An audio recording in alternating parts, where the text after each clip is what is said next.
mostrei para você como fazer o ajuste no layout dos dados. Veja que agora nós temos cada coluna representando uma variável.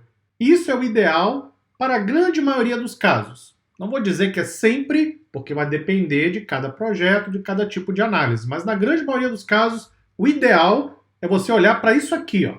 Cada coluna representa um tipo de informação.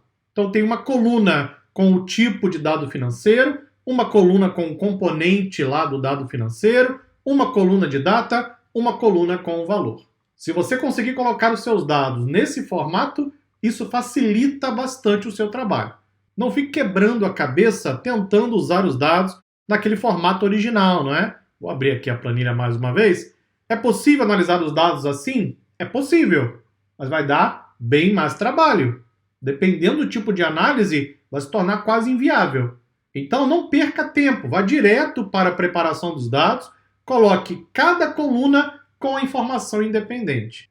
Isso vai facilitar o seu trabalho de análise. E você percebeu que nós fizemos isso usando apenas uma linha de código no Power BI. Daria para fazer com uma linha de código em Python, linguagem Python, uma linha de código em linguagem R, uma linha de código no Power BI. O que isso significa? Que aprender programação é importantíssimo. Para aqueles que têm medo, pavor, tem muita gente que tem pavor completo de programação, sai correndo, gritando, desesperado. Não é para ficar com medo. Programação é uma ferramenta complementar. Dá trabalho aprender no início? Sim, dá trabalho. Tudo dá trabalho na vida. Mas depois que você aprende, você dá um salto em termos de possibilidades para resolver problemas. E o que as empresas precisam é de resolvedores de problemas. Aqui mesmo, neste curso, eu vou trazer uma introdução a expressões DAX, embora eu já tenha usado em vários capítulos. Vou trazer também uma introdução à linguagem M no Power BI e ainda vou trazer algumas atividades com Python e R. Dessa forma, você transforma o Power BI muito mais do que uma ferramenta, mas sim uma plataforma de análise de dados, se você sabe programar. Se você clicar aqui em transformar dados, clica aqui em transformar, veja que eu posso adicionar script Python e R. Vou mostrar isso em alguns capítulos para você. Eu posso trabalhar com expressões DAX, como eu já mostrei. Posso simplesmente manipular os objetos aqui dentro do Power BI.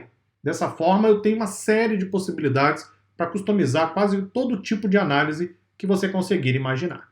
Não tenha medo de programação, se dedique, aprenda, vale a pena. E tem um curso gratuito aqui na DSA, hein? Isso mesmo, gratuito, é inacreditável, eu sei. Curso gratuito de Python aqui na DSA para quem quer aprender a programar a partir do zero. Aproveite. Fizemos a modificação dos dados, mas eu estou identificando um problema. Você já viu qual é o problema? Está aqui do lado direito. Qual é o problema aqui? Observe cada uma das colunas e me diga, todas elas parecem ok? Todas elas parecem corretas? A coluna valor tem o símbolo de somatório, ok? Porque é uma coluna numérica. As colunas componente, data e tipo não tem nenhum símbolo ali do lado. Todas elas estão sendo tratadas como string, como texto. Mas espera aí, data é texto? Não, né? Data é um tipo específico, uma categoria à parte. Veja que da forma como foi feita a transformação, a coluna de data não mostra hierarquia. Então, por exemplo, se eu tentar criar esse gráfico aqui, eu vou criar este gráfico com o valor ao longo do tempo, ok? Então, eu vou trazer data, vou colocar no eixo X, vou colocar valor no eixo Y.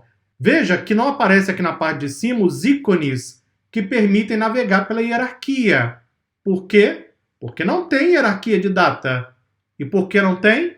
Porque o Power BI está tratando a coluna de data como string, como texto. Nesse caso, você não teria flexibilidade, por exemplo, para mostrar um total de receita para um determinado mês, para um dia, para um ano. E eu quero fazer isso em uma das análises. Então, o que nós temos que fazer para corrigir esse problema? Criar a hierarquia de data. Pois bem, vamos fazer isso. Vem aqui, pode deletar esse gráfico. Vamos lá em cima em transformar dados. Veja que a coluna de data está com ABC aqui do lado, indicando que está como tipo texto. Veja, o Power BI, ele não é a parte inteligente do processo. A parte inteligente do processo é você. Cabe a você identificar se o dado está no formato adequado ou não. Data como texto, isso vai trazer uma série de limitações. Não vou conseguir criar hierarquia. Não vou conseguir trabalhar com dia, mês, ano, trimestre. Então eu preciso ajustar isso. Clica aqui no ABC, vamos converter para o tipo data. Opa, clica no ABC e converte para o tipo data. E se não tiver nenhum erro, ele então vai fazer a conversão. Dependendo do seu sistema operacional, preste bastante atenção que eu vou explicar agora. Dependendo do seu sistema operacional, pode ser que o formato de data não seja reconhecido pelo Power BI. O Power BI é totalmente sensível ao formato de data, formato de milhar, separação de decimal do sistema operacional Windows. Então, dependendo do seu SO, se der algum erro, isso que eu acabei de fazer não vai funcionar. Então você vem aqui, pode excluir a atividade, clica aqui em ABC e usa essa opção, aqui embaixo, usando a localidade. Você converte então para o tipo de data, usando a localidade apropriada do seu sistema operacional. Se estiver em português, inglês, francês, tem aluno aqui da DSA em todos os cantos do planeta Terra fazendo o curso. Muitos brasileiros, mas que moram em outros países, têm sistema operacional em outro idioma, então tem que fazer o ajuste de acordo com a sua localidade. Aí você vem aqui, clica em OK, e se der tudo certo, ele reconhecer, ele vai fazer a conversão para você.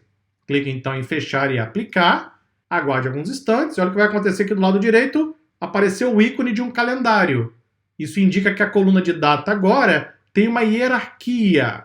Isso aqui você tem que checar toda vez que tiver a coluna de data. Veja que no começo nós tínhamos cada coluna de data individual, nós colocamos tudo na mesma coluna, ajustamos a hierarquia. Fizemos um grande trabalho aqui de preparação dos dados. Finalmente estamos prontos para poder entregar as nossas análises. Muito obrigado e até a próxima aula.